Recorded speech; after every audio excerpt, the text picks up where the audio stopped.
going for $1,500,000 and change.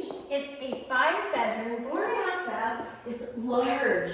But what I'm really enjoying the most right now is the swimming pool. Take a look at this perfect swimming pool. You could do laps in this pool. This is made for exercising in. And depending on the time of day, if you're in the later afternoon, you'll have shade, which is so important.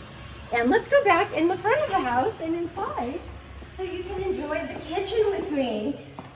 The kitchen has the granite countertops and it's got nice natural light, sub-zero refrigerator, pantry, and the eat-in kitchen area.